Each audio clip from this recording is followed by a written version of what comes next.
Lo que vamos a ver en este video es una visión general de la táctica militar llamada medidas activas, que corresponde a la guerra subversiva que originó y usó el comunismo liderado por la Rusia soviética durante la Guerra Fría.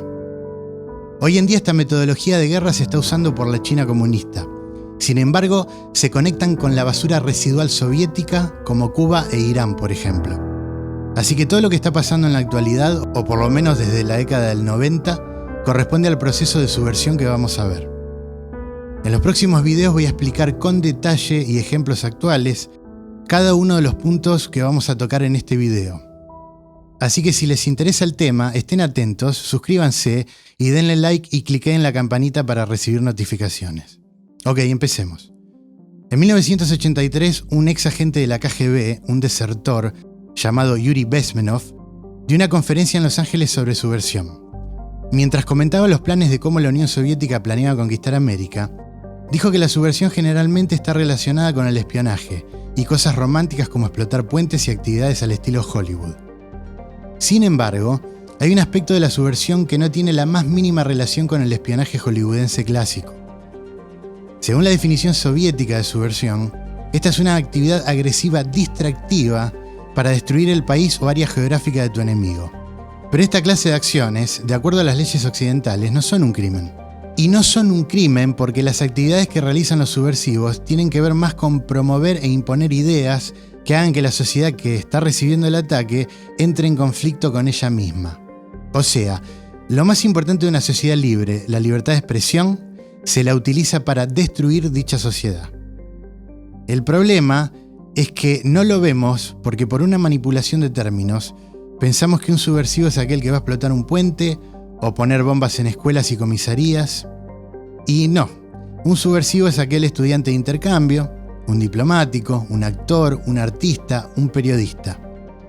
Yuri, por ejemplo, era el encargado de reclutar y derivar para adoctrinamiento a gente de Asia, Latinoamérica y África.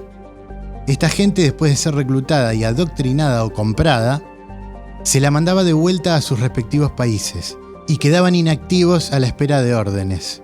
Durante años se dedican a vivir sus propias vidas, estudian, se casan, etc.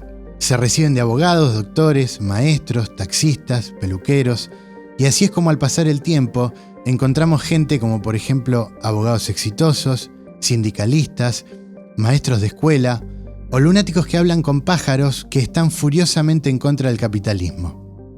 El primer registro escrito sobre subversión corresponde a Sun Tzu, hace unos 2500 años aproximadamente, en el libro El arte de la guerra, así que no es algo innovador. El objetivo final de la subversión es ganar la guerra sin entrar en conflicto bélico. La subversión consiste en 4 etapas. La primera se llama demoralización y dura entre 15 a 20 años.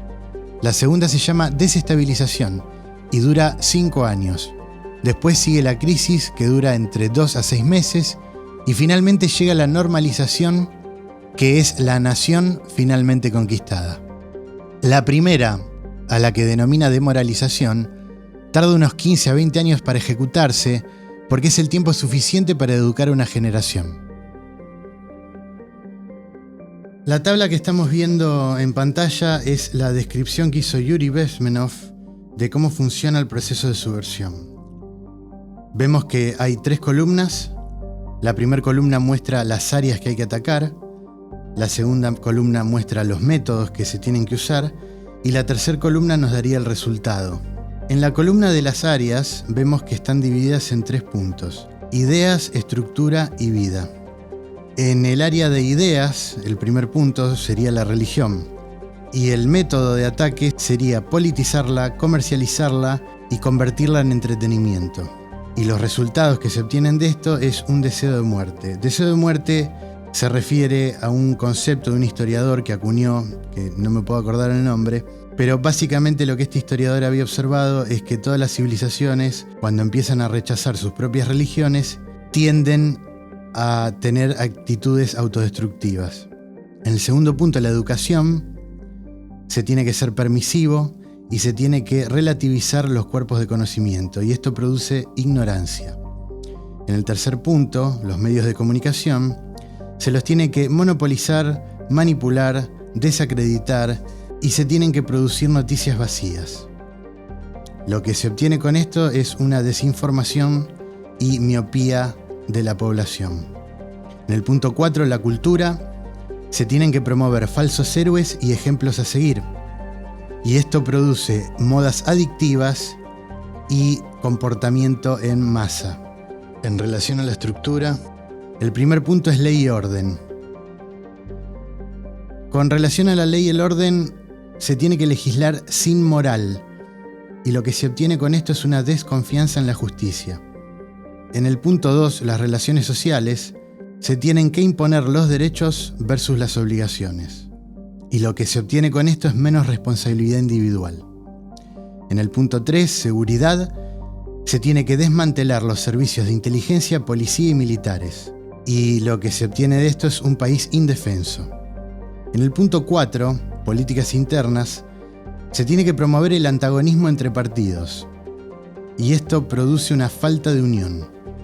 En el punto 5, políticas extranjeras, se tiene que deteriorar las relaciones con los aliados, y eso deja al país en un aislamiento. En el área de vida, el punto número 1, familia y sociedad, bueno, el método es destruirlos. Y lo que se obtiene es un país sin lealtad. En el punto número 2, salud, se tienen que atacar los deportes, los seguros médicos y promover la comida chatarra. Y el resultado de esto es gente debilitada.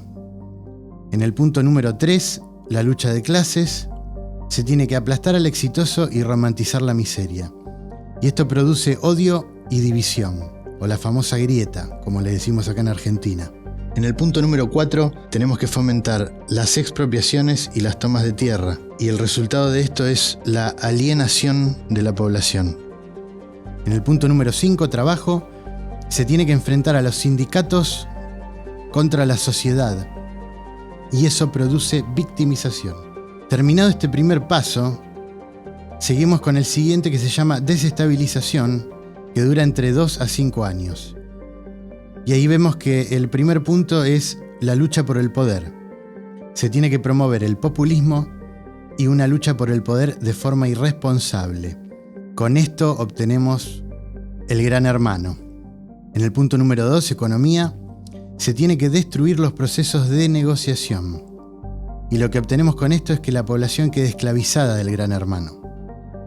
En el punto número 3, participación comunitaria y leyes, se tiene que promover la participación comunitaria para que se obtenga una oclocracia, que es el gobierno del hombre masa, el gobierno de las turbas.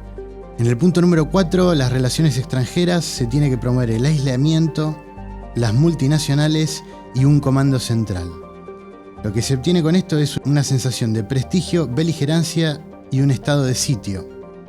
Una vez terminado el segundo paso, viene el tercero, que es la crisis, y que dura entre 2 a 6 meses, y finalmente la normalización, que es cuando el país fue conquistado. En los próximos videos voy a explicar con más detalles cada uno de estos puntos con ejemplos actuales. Si les gusta el contenido de este tipo, denle un like al video, suscríbanse, cliquen en la campanita, activen las notificaciones y compártanlo. Nos vemos en la próxima.